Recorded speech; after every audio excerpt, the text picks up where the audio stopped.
लाखों में ही कोई एक ऐसा पॉलिटिशियन होगा जो अपने बच्चे को टिकट दिलाने की जगह किसी और के बच्चे को टिकट दिलाए। जब सही काम करना सबसे मुश्किल काम है और फिर भी आप सही काम करते हैं, उसको बोलते हैं एथिक्स। अर्जुन जो है ना, वो उसके इमोशन उसके रूट कॉज बन चुका था, उसकी मिजरी, उसके दुख के लिए टेम्परेचर बढ़ गया, रोंगटे खड़े हो गए, पसीने छूट रहे हैं, आंसू निकल रहे हैं, गांडीव छूट गया, हालत खराब हो गई, गला सूख रहा है, रोने लगा है अर्जुन। वो हालत कब रोए थे आप लास्ट टाइम, उसको याद करो आप। इमोशन होना ठीक है, इमोशनल होना नहीं। सेंटिमेंट होना ठीक है, सेंटिमेंटल होना नहीं। अर्जुन जो उसके साथ बुरा कर रहा है, अर्जुन उसके साथ भी बुरा नहीं करना चाहता। डिफरेंस है between what is right and what you like. और ये आम जिंदगी में बहुत होएगा आपके साथ। आज का जो चैप्टर है वो बड़ा कॉम्प्लिकेटेड चैप्टर है, ये आपकी जिंदगी से निकल के आएगा। देखना, एक आदमी ओनर बनता है जिम्मेदारी लेने से, सही निर्णय लेने से।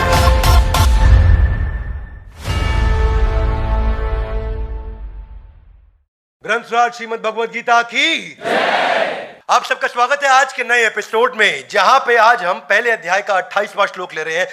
और अब जैसे जैसे आगे बढ़ता जा रहा है, पूरा अध्याय बाकी का लगभग अर्जुन ने बोला है और अर्जुन यहां विचलित है। और पहले अध्याय के 28वें श्लोक में और उसके बाद 29वें श्लोक में अर्जुन का इमोशन आपको समझ में आएगा। भगवद गीता का पहला अध्याय primarily being led by Arjun. तो पहले हम श्लोक पढ़ते हैं। पहले अध्याय का 28वां श्लोक मेरे पीछे दोहराइए। दृष्ट्वा में इमं स्वजनम कृष्णा युयुत्सं समुपस्थितम् सीदन्ति मां गात्रहाणि मुखम च परिशुष्यति। तो पहले ऐसे समझते हैं कि कह रहे हैं दृष्ट्वा। दृष्ट्वा का अर्थ क्या हुआ? देख रहा हूं। इमं स्वजनम कृष्णा, हाथ आगे लाइए, ऐसा देख रहा हूं। इमं, इन सबको। स्वजनम, ये मेरे ही जन है। स्वजन यानी कि मेरे अपने स्वयं के जन है, ये मेरे ही अपने दोस्त हैं, रिश्तेदार। इनके साथ बचपन में गिल्ली डंडा कंचे सब खेला मैं, वही सामने मेरे अगेंस्ट खड़े हुए हैं। युयुत्सम, युद्ध करने आए हैं। समुपस्थितम, सारे के सारे उपस्थित हो गए हैं। सीदंती माम गात्राणि, अरे अरे अरे, शरीर कांप रहा है मेरा। मुखम च परिशुष्यति, मेरा गला भी सूख रहा है इनको देख के। अर्जुन टेंशन में आ गए उनको देख के। हाँ, क्या कह रहे हैं कि दृष्टवा में, मैं देख रहा हूं, स्वजन मेरे ही अपने लोग आ गए हैं। तो अर्जुन घबरा गए हैं और इतना टेंशन में आ गए। My dear Krishna, seeing my friends and relatives present before me in such a fighting spirit, I feel the limbs of my body are quivering. कांप रहा है मेरा शरीर, थर थर कांप रहा है। बचपन में मुझको याद है, जब होमवर्क करके नहीं आते, टीचर डंडा लेके जब आता था ना, वो देखेगा तो ऐसा बचपन में उल्टे हाथ पे टीचर मारता था, तो ना उस समय शरीर कांपता था, वो याद आता है। इतना घबराहट होता था। और कुछ टीचर के लिए तो सोचते थे भगवान आज एब्सेंट हो जाए, ये ना आ जाए किसी तरीके से इसके घर में।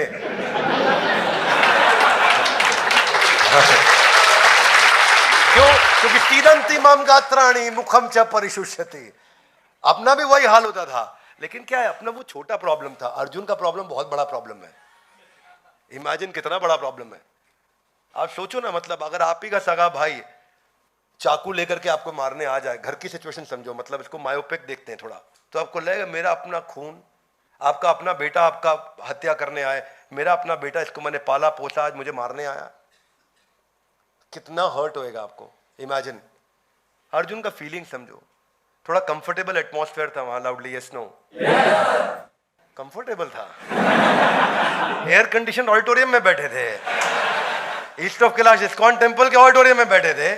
युद्ध का माहौल था, टेंशन का माहौल था। और जो कृष्ण को देखो चुपचाप सुन रहे हैं अर्जुन को। अर्जुन बोले जा रहे हैं, कृष्ण सुने जा रहे हैं। कृष्ण भी डांट लगा सकते थे, चुप अर्जुन, क्या बेकार की बात कर, अभी युद्ध का टाइम है, लड़ ले, शाम को आपस में कमरे में चर्चा कर लेंगे यार। कृष्ण ऐसा बोले? कृष्ण सुनते रहे। बहरहाल अर्जुन अभी बोल रहे हैं। तो जो अर्जुन की हालत थी ना, उसको समझते हैं। पहले 29वें श्लोक को भी एक साथ ले लेते हैं, तो दोनों श्लोक को हम समझते हैं, ताकि, क्योंकि दोनों का एक ही सिमिलर मैसेज है। तो आज के इस वीडियो में दो श्लोक एक साथ लेंगे। अगला श्लोक मेरे पीछे बोलिए। वे पतुश्च शरीरे में रोमहर्षश्च जायते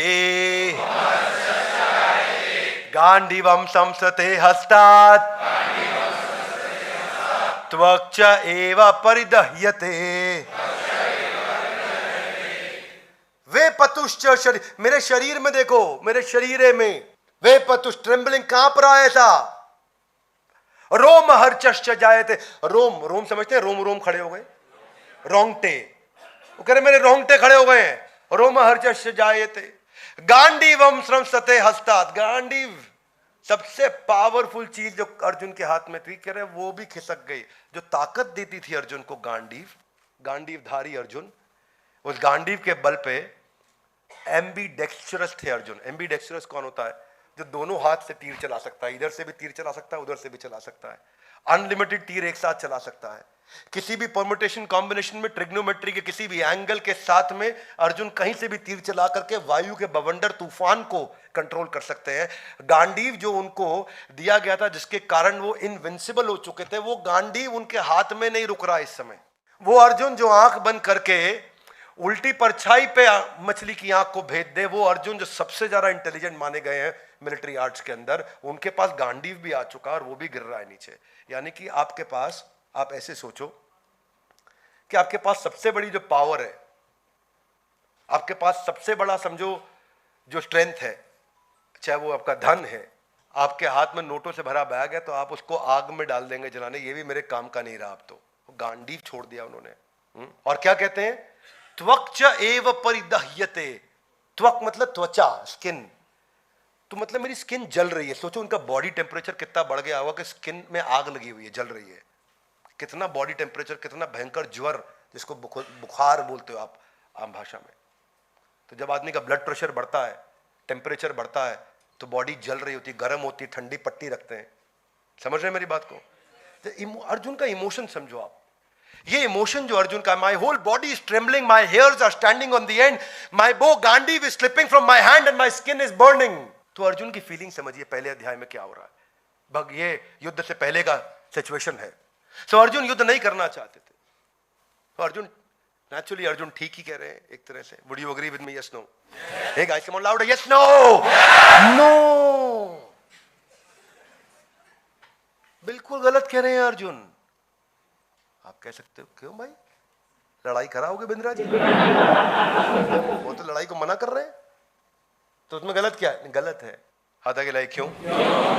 देखो मैं इसको ऐसे समझाता हूं, एक उदाहरण से समझाता हूं, तब पूरी बात समझ आएगी। नहीं तो फिर आपको ना, आपको एथिकल डिसीजन और इमोशनल डिसीजन के फर्क समझ में नहीं आएगा। क्योंकि इस चैप्टर का नाम आप कह सकते हो, इस वीडियो का नाम है ethical decision versus emotional decision. इस चैप्टर को ऐसे समझो आप, ethical decision versus emotional decision, तब आपको चैप्टर समझ में आएगा। पर एक मिनट के लिए लेते हैं, क्या इस हॉल में कोई व्यापारी है जिसकी टीम में 10, 20, 50, 100 आदमी काम करते हैं? कोई व्यापारी, बिजनेसमैन? तो खड़े हो जाइए। क्या नाम है आपका? सेवक नौटियाल। नौटियाल जी, अगर आपकी टीम में कोई रिश्तेदार है, इमेजिन करिए आपका बेटा बड़ा हो गया, आपके साथ कंपनी में काम करता है, और वो आप ही की कंपनी के अंदर एचआर में एक लेडी काम करती है, वो उसको जाकर के मॉलेस्ट करता है, रेप करने की कोशिश करता है, तब क्योंकि वो आपका बेटा है तो आपको उसे माफ कर देना चाहिए? Yes no? No. Come on, yes no? No. क्यों? Because it against the law and company policy also. आपका बेटा है, दैट डजंट मैटर ना। आपका भाई है, इस कंपनी ओनली, इस सन एट होम। हाँ, बाकी लोगों के लिए एग्जांपल सेट करना है कि मेरा कोई और भाई भी ना करे ऐसा। Yes, nobody should allow that ना। सुनिए सुनिए, वेरी गुड, एकदम फट से आपने डिसीजन ले लिया। क्या डिसीजन लिया?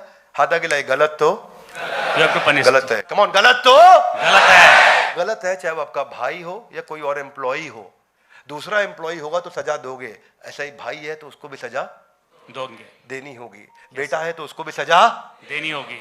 यही तो मैं अर्जुन के लिए कह रहा हूं। अर्जुन का यही स्ट्रेस था उस समय। अर्जुन के जो सामने भाई हैं, जो बंधु हैं, उन्होंने हत्या भी करी, उन्होंने रेप भी किया, उन्होंने लूटपाट भी करी, और उन्होंने दूसरे की जमीन भी हथियाई। उन्होंने सारे पाप किए। मैं तो यहाँ केवल मॉलेस्टेशन की बात कर रहा हूं। उन्होंने उनकी खुद की धर्म पत्नी का भी बलात्कार किया। क्या मेरी बात समझ आ रही है? yes. तो जब सामने गलत तो गलत है, कम ऑन, गलत तो गलत है। लेकिन यहां अर्जुन को एथिकल डिसीजन लेने की जगह इमोशनल डिसीजन ले रहे हैं। अर्जुन जो उस समय ना इमोशनली तो ठीक बोल रहे हैं, देखने में अच्छा लगता है, मॉरल लग रहा है, बड़ा अच्छी बात कर रहा है, क्योंकि अर्जुन कंपैशनेट है। और कंपैशन और इमोशन के चलते हम सही डिसीजन लेना भूल जाते हैं।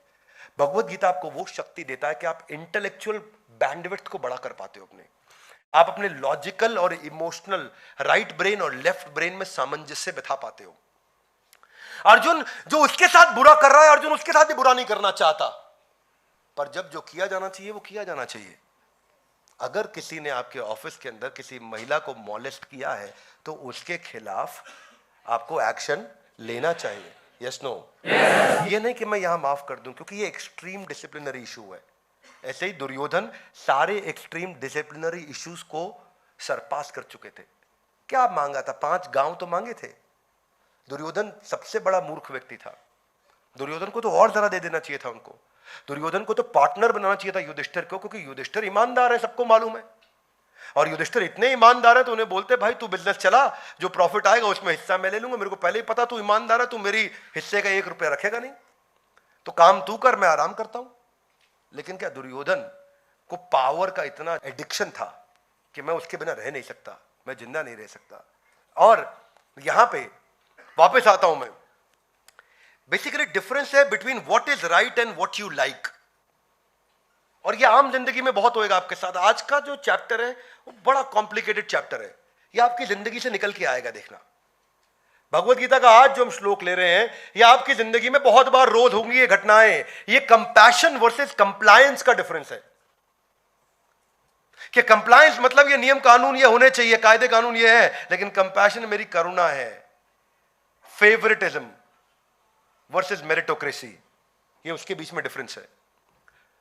Everybody, come on. It is okay to have emotions. Hey, ladies, more for you. It is okay to have emotions, but it's wrong to become emotional. It is okay to have sentiments, but it's wrong to become sentimental. Emotion होना ठीक है, emotional होना नहीं। Sentiment होना ठीक है, sentimental होना नहीं। क्या मेरी बात समझ आ रही है? अर्जुन जो है ना, वो उसके इमोशन उसके रूट कॉज बन चुका था, उसकी मिजरी, उसके दुख के लिए।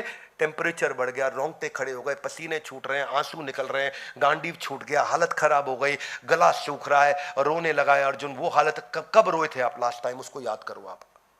वो एक्सट्रीम मिजरी में इस समय अर्जुन, क्योंकि अर्जुन जानता था कि दुर्योधन को पैसा चाहिए बिना काम किए, which is called wealth without work. Arjun जानता था कि दुर्योधन बिल्ड करना चाहता है कॉमर्स विदाउट मोरालिटी, यानी कि बिजनेस जिसमें ईमानदारी ना हो। अर्जुन जानता था कि दुर्योधन चाहता है पॉलिटिक्स विदाउट प्रिंसिपल, राजनीति जिसमें कोई सिद्धांत ना हो। अर्जुन जानता था कि दुर्योधन सारे गलत काम कर रहा है, पर अर्जुन की सिचुएशन आसान नहीं थी, इतनी आसान नहीं। अभी मेरे को आपको समझने में आसान लग रही है। आप कुछ कंडीशंस को सोचो, कुछ सिचुएशंस को समझो। वो पुलिस वाला जिसकी पत्नी बहुत बीमार है और हो सकता है मर जाए अगर वो उसका ध्यान ना रखे, लेकिन उसको अगर फोन आ जाए कि फट से आप इस सिचुएशन हो गई है, यहां पहुंच जाओ नहीं क्योंकि 10 लोगों की जिंदगी खतरे में है, उसके लिए कितना मुश्किल होगा कि अपनी पत्नी को संभाले जो मर सकती है, या उन 10 लोगों की जिंदगी बचाने जाए क्योंकि वो भी मर सकते हैं। वो इनमें से क्या डिसीजन ले, उसके लिए बहुत डिफिकल्ट होगा। उतना ही डिफिकल्ट अर्जुन के लिए था। एक हार्ट सर्जन जो अपनी बेटी का कन्यादान कर रहा हो और उसको फोन आ जाए, कन्यादान करते वक्त यहां सबके सब बैठे हैं, कन्यादान के बीच में है और फोन आ जाए कि किसी पेशेंट की जिंदगी खतरे में है, आप जाके उसको बचाइए। उसके लिए कितना मुश्किल होगा कि अब ये कन्यादान छोड़े अपनी बेटी का या उस पेशेंट को बचाने जाए। ऐसे ही मुश्किल अर्जुन के लिए था। एक इंश्योरेंस एजेंट जिसका पूरा घर ऋण में पड़ा हुआ है, उसमें घर में इतना कर्जा है, मां बीमार है, उसको पैसा तुरंत चाहिए, वो थोड़ी सी गड़बड़ पॉलिसी बेचेगा, उसको जो कमीशन आएगी उससे अपने घर को चला लेगा। अब उसके लिए कितना मुश्किल है कि मैं इसकी काम की पॉलिसी बेचूंगा तो मेरा घर मर जाएगा, और इसको थोड़ी सी गड़बड़ पॉलिसी बेचूंगा तो मेरा घर चल जाएगा। इसको लूटूं या अपने को बचाऊं, इसको बचाऊं या अपने को लुटवाऊं। आसान नहीं है एथिकल होना हमेशा। एथिकल और इमोशनल डिसीजन, ये चैप्टर थोड़ा डिफरेंट है। इसमें आपको लाखों में कोई एक टीचर ऐसा होगा जिसका बच्चा जब नहीं पढ़ रहा हो ठीक तो अपने हाथ से अपने बच्चे को फेल कर देगा। लाखों में कोई ऐसा वाइस चांसलर या चांसलर होगा जो अपने बच्चे के नंबर कम आने पर अपनी ही यूनिवर्सिटी में उसको एडमिशन देने से मना कर देगा। लाखों में कोई ऐसा जज होगा जो अपने बेटे की गलती पे उसको मौत की सजा दे के सुना के पेन को तोड़ देगा, कोई जज नहीं करेगा। लाखों में कोई पुलिस वाला ऐसा होगा जो अपने बेटे की गलती पे अपने बेटे के खिलाफ FIR लिख देगा। अर्जुन के लिए सिचुएशन आसान नहीं थी। लाखों में कोई ऐसा डॉक्टर होगा जो अपने बेटे का ऑपरेशन छोड़ के किसी और अर्जेंट ऑपरेशन को देखने के लिए चला जाएगा। लाखों में कोई ऐसा निर्माता निर्देशक होगा जो अपने बच्चे को लॉन्च करने के लिए की बजाय किसी और के बच्चे को लॉन्च करने चला जाए। लाखों में कोई एक ऐसा पॉलिटिशियन होगा जो अपने बच्चे को टिकट दिलाने की जगह किसी और के बच्चे को टिकट दिलाए। इनके उल्टे उदाहरण तो बहुत मिलेंगे, पर ऐसे उदाहरण, क्योंकि ये नेचुरल है कि आप इमोशन को एथिक्स के ऊपर चूज करते हो, क्योंकि जो आपको अच्छा लगता है या जो सही है उसमें क्या चूज करना है। एक टैक्सी ड्राइवर, आपको पता है यहां से आपको दफ्तर जाने के रोज 500 रुपए लगते हैं, वो एक दिन आपसे 300 मांगता है, आपको मालूम है ये गलती से कम मांग रहा है, तो क्या आप उसको 200 एक्स्ट्रा दोगे? मुश्किल होता है ये डिसीजन। एक रेस्टोरेंट में आपने 5 डिश ऑर्डर करी और गलती से उसने 3 का बिल भेज दिया। अब आप क्या बोलोगे कि उसको कि नहीं 5 का बिल दूंगा मैं, क्योंकि मैं तो 5 ऑर्डर किया। कि लाइफ इंश्योरेंस एजेंट वो जानता है मेरा भाई ये टर्मिनली इल है, ये मरेगा, इसको कोई पॉलिसी नहीं देगा, लेकिन उसकी झूठी पॉलिसी बनवाता है। आपका बेस्ट फ्रेंड आपसे एक फेवर मांगता है कि तेरी कंपनी की सीक्रेट मुझको दे दे, तू मेरा दोस्त 20 साल से है और इस कंपनी में केवल 2 साल से है। अब आप फ्रेंड के लिए करोगे या कंपनी के लिए एथिक्स को प्रैक्टिस करोगे? एक ऐसे पिता जिनका सर्वाइवल पॉसिबल नहीं है और आप कर्जे में हैं, और डॉक्टर कहता है कि आप इनका लाइफ सपोर्ट सिस्टम हटा लो, आपका कर्जा बच जाएगा। क्या किया जाए? कर्जे को बढ़ाऊं या उस पिता को चलाते रहूं जिन्होंने कभी ठीक नहीं होना है? एक ऐसा हस्बैंड जिसको अभी हार्ट ट्रांसप्लांट की जरूरत है और उसकी पत्नी के पास पैसा नहीं, उसको लाखों रुपया चाहिए उसका हार्ट ट्रांसप्लांट करने के लिए, और उसका बॉस उसको बोलता है एक रात के लिए मेरे साथ सो जा, मैं तुझे पैसे दे दूंगा। वो क्या करे? अपने हस्बैंड को मरने दे या उनके पास जाए और एक रात वहां सो जाए और फिर अपने हस्बैंड को बचाए? ये डिसीजन टफ होते हैं। क्या मेरी बात समझ आ रही है? स्नो हाँ, एक दोस्त आपका किसी को एक्सीडेंट में मार आता है और आपको अगले दिन पता चलता है कि किसी और को पकड़ लिया गया हत्या के आरोप में, क्योंकि जिस आदमी को ये मार के आया उसकी डेथ हो गई। आपके दोस्त को नहीं, उसको पकड़ा गया है। तो आप सच बोलोगे या रुक जाओगे? बहुत सारी कंडीशंस, ऐसी टफ सिचुएशन। आपके पिता हॉस्पिटलाइज्ड है, उनकी एक इंश्योरेंस पॉलिसी है, इमेजिन करिए, और पिता ठीक नहीं हो रहे हैं, रिकवर नहीं कर रहे, रिकवर करना मुश्किल हो रहा है, पर उनकी एक 10 करोड़ की पॉलिसी है जो आज रात 12 बजे के बाद लैप्स कर जाएगी। लाइफ इंश्योरेंस पॉलिसी है, आज रात 12 बजे से पहले वो मर गए तो 10 करोड़ आपको मिल जाएंगे। आप अपना करियर बचा सकते हो, या आप उनको बचाने में लग गए और रात को 12 पार कर गया तो वो 10 करोड़ हाथ से निकल गए। अब क्या करोगे? 10 करोड़ लोगे या पिता को बचाओगे? अर्जुन की सिचुएशन इजी नहीं थी, पर ये सब डिसीजंस लेने के लिए भगवत गीता में सिखाया गया है कि वैल्यूज जब सामने होना आपके क्लियर तो डिसीजन लेना इजी है, और जब वैल्यूज नहीं है, वैल्यूएबल्स आपके सामने हो तो डिसीजन लेना मुश्किल है। क्या मेरी बात समझ आ रही है? पहले ईमानदारी, बाद में दुकानदारी। जब भगवत गीता पढ़ लेगा व्यक्ति तो उसको कोई हरा नहीं सकता दुनिया में। मोरालिटी स्ट्रैटेजी नहीं है, इंटेग्रिटी सिचुएशनल नहीं है कि मैं ईमानदारी को सिचुएशन के हिसाब से यूज करूं, स्ट्रैटेजी के हिसाब से यूज करूं, अपने फायदे के लिए ईमानदारी का इस्तेमाल करूं। It is better to deserve an honour and not receive it, rather than receiving the badge of honour without deserving it. So मैं ये कहना चाहता हूं कि देखिए, एथिक्स को लोग प्रैक्टिस करते हैं, लेकिन तभी प्रैक्टिस करते हैं जब वो आसान होता है। देखिए, इट इज एथिकल होना वो नहीं है कि when you are doing the right thing when there is no choice. Ethical होना तब है when you are doing the right thing, when doing the right thing is the most difficult thing and you are still doing the right thing. जब सही काम करना सबसे मुश्किल काम है और फिर भी आप सही काम करते हैं, उसको बोलते हैं एथिक्स। मेरे क्लाइंट हैं अग्रवाल जी, इनकी लॉजिस्टिक्स कंपनी है, ये इंडियन आर्मी में हुआ करते थे, हमारे प्रोफेसर भी है। कंपनी ठीक चल रही थी, एक दिन दोस्त इनके पास आया और बातचीत हो रही थी, तो वो भी इनके साथ आर्मी में कर्नल था, ये भी आर्मी में कर्नल थे। वो उनको बोला, यार अग्रवाल परेशान चल रहा हूं। बोला, क्या परेशानी है यार? वो नौकरी ढूंढ रहा हूं, कहीं नौकरी नहीं है मेरे पास, परेशान हूं। अरे तू तो मेरे साथ कर्नल था, तू नौकरी ढूंढ रहा है, क्यों परेशान होता है यार?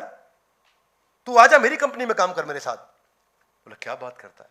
हाँ यार आजा ना, जनरल मैनेजर ऑपरेशंस रखते हैं, तू ऑपरेशंस अच्छा संभालेगा, तेरा आर्मी में एक्सपीरियंस अच्छा रहा है। बोला, थैंक यू यार, तूने मेरे को इमीडिएटली नौकरी दे दिया यार, thank you, so nice of you. कुछ दिन हफ्ते महीने ठीक ठाक बीते, सब ठीक चल रहा था। तो अग्रवाल जी और ये रात को एक दिन 7:45 देर हो गई, अपने अपने केबिन से निकलते हुए अचानक मिले। तो दोस्त बोला, यार अग्रवाल आज एक बात दिल की कहना चाहता हूं। बोले बोल। बैठ यार, साथ में कुछ कॉफी पीते हैं। वाह यार अग्रवाल, एक बात बता, तूने और मैंने एनडीए के एग्जाम्स की तैयारी तो एक ही साथ करी थी ना, हाँ या ना? तू और मैं एनडीए एग्जाम इकट्ठे क्रैक करके आर्मी इकट्ठे एक ही दिन तो ज्वाइन किया था, हाँ या ना? तूने और मैंने इकट्ठे प्रमोशन ली थी, लेफ्टिनेंट कर्नल से कर्नल भी हम दोनों एक साथ बने थे, हाँ या ना? तू और मैं इकट्ठे वीआरएस लेकर के आर्मी से बाहर भी आए थे, हाँ या ना? आज तू कहां है? 2000 करोड़ की कंपनी का मालिक और मैं तेरी कंपनी में मामूली जनरल मैनेजर। ये किस्मत नहीं है तो और क्या है? ये किस्मत नहीं है तो और क्या है? तो अग्रवाल जी बोले, दोस्त मैं अपनी दोस्ती में ये बात लाना नहीं चाहता था, पर तूने आज ये बात छेड़ दी तो उसका जवाब जरूर दूंगा। जवाब सुनना चाहेंगे? सुनना चाहेंगे? अग्रवाल जी बोले, याद कर वो रात को 2 बजे मैंने तुझे जगाया और बोला, यार दोस्त वो बर्फबारी हो रही है और हम मशीन बिना तरपाल चढ़ाए खुली छोड़ करके आ गए हैं, तो उठ चलते हैं, जाकर के वो मशीन को तरपाल चढ़ा के कवर करके आते हैं, नहीं तो नुकसान होगा। तूने मना कर दिया। तूने कहा रात के 2 बज रहे हैं, इतनी बर्फ में 3 किलोमीटर कौन पैदल जाएगा और वापस 3 किलोमीटर कौन पैदल आएगा? सो जा, सुबह तरपाल चढ़ा दी जाएगी। मैंने फिर इंसिस्ट किया, गलती हमारी है, हमें जाना चाहिए। तूने कहा यार क्या बात करता है, इस समय जाएंगे इतनी बर्फ में? बीमार पड़ना है?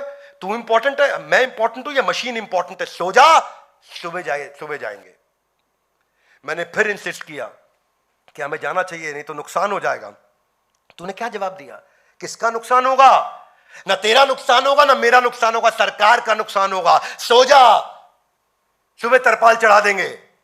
मैं फिर इंसिस्ट किया, दोस्त तू नहीं माना, तू अपने कमरे में जाकर के सो गया और मैं रात 2 बजे उठा, बड़े बूट्स पहने, छाता लिया, धसती हुई बर्फ में पांव घुसा के 3 किलोमीटर पैदल गया। रात को जाकर के 3 बजे पहुंच के तरपाल चढ़ाई और फिर पांव में धसती बर्फ के अंदर वापस लौट करके आया और अपने कमरे में आके सोया। दोस्त वो दिन था और आज का दिन है। तू तब भी दोस्त, वो दिन था और आज का दिन है। तू तब भी एम्प्लॉय ही था, इसलिए तू आज भी एम्प्लॉय ही है, और मैं तब भी ओनर ही था, इसलिए मैं आज भी ओनर ही हूं।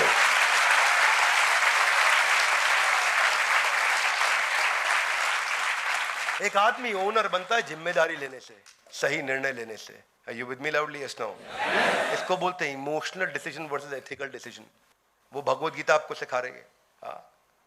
A person becomes good not when he does not do any bad, only when he actually does something good. गलत ना करना सही नहीं है, सही करना सही है।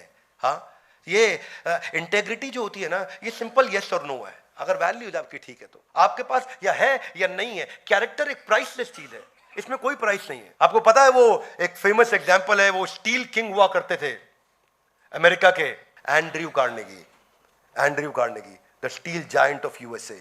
एंड्रयू कार्नेगी बहुत बड़े, अमेरिका के सबसे बड़े अरबपतियों में थे।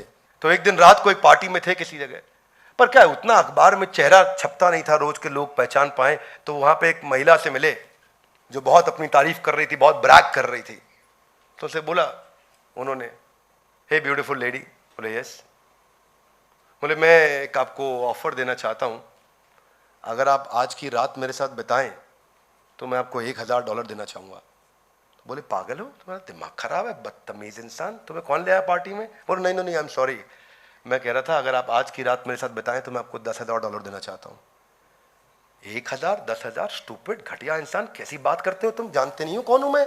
नहीं सॉरी, मैं एक्चुअली गलती से निकल गया मुंह से, ऐसी बात नहीं। मैं कह रहा था अगर आप आज की रात मेरे साथ बिताएं तो $1,00,000 देना चाहता हूं।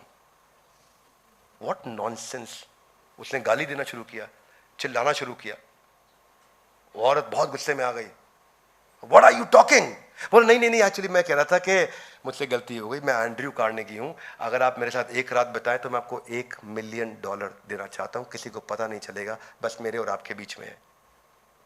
तो मैडम बोली कि कैसे देंगे पेमेंट, कैश या चेक? जैसे ही आपने वैल्यूज को प्राइस टैग लगा दिया, वैल्यूज अपनी वैल्यू खो देते हैं। जैसे ही आपने मूल्यों और संस्कारों की कीमत लगा दी, उसकी कीमत वहीं समाप्त हो जाती है। और जब आपका स्ट्रांग वैल्यू सिस्टम हो तो डिसीजन मेकिंग जिंदगी में आसान हो जाती है। शीलम प्रधानम पुरुषे, महाभारत क्या कहता है कि कैरेक्टर सबसे इंपॉर्टेंट चीज है एक इंसान में। इसीलिए कितने भी व्यापारी आए गए, पर हमारे देश में रतन टाटा जी का सम्मान हमेशा बना रहेगा।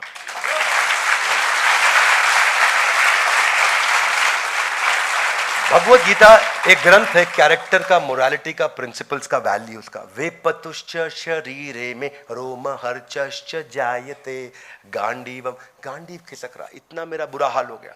कैसे इमोशन जो होता है आपको अनस्टेडी बना देता है, कैसे वो आपको डिप्रेस स्टेट ऑफ माइंड में लेके जाता है। तो जो यंगस्टर यूथ इमोशनल होकर डिप्रेशन में चला जाता है, उनके लिए मैं मैसेज दे रहा हूं कि failing to face the fooling feeling, क्या failing to face the fooling feeling will make you face the permanent Fehling.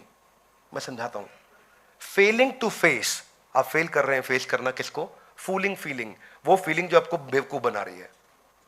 अगर आप उसको ठीक नहीं किया, वो फीलिंग फूलिंग फीलिंग जो आपको बेवकूफ बना रही है, तो failing to face the fooling feeling will make you face the permanent Fehling.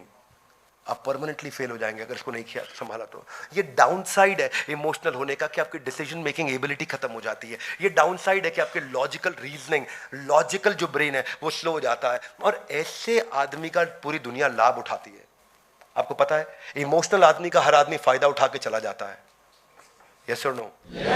Emotional इंसान का हर बाजू वाला आदमी फायदा उठा लेता है। और ये जो इंसान है ये नंबर ड्रिवन माइंडसेट में फिट ही नहीं होता है, ये ओवर थिंकर है। और इसी की इसका stress, depression, lack of sleep, lack of diet, lack of hunger सब खत्म होता है। यही सिम्टम्स हैं एक इलॉजिकल पर्सन हो जाने के, जब वो लॉजिकल नहीं रहता।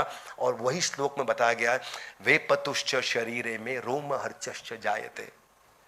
अगर अर्जुन ठीक होता तो भगवान उसको उत्तिष्ठ युद्धाय कृत निश्चय नहीं बोलते आगे चल के। तो ये आज का चैप्टर था हमारा, emotional decision versus ethical decision. इसको समझ पाना ये ग्रंथराज श्रीमद् भगवद गीता आपको सिखाती है। ये वो एक लर्निंग है, जिंदगी में सब छूट जाए, भगवद गीता की लर्निंग नहीं छूटनी चाहिए। यही मेरा आप सबको और पूरे देश को और हमारे सारे यूथ को, युवाओं को ये मैसेज है। इसीलिए मैं सबसे कहूँगा कि इस वीडियो को आप फैलाइए, लोगों तक पहुँचाइए, भगवद गीता पहुँचाइए, लोग पढ़ें और अपनी बुद्धि का विकास करें। ग्रंथराज श्रीमद् भगवद गीता की जय।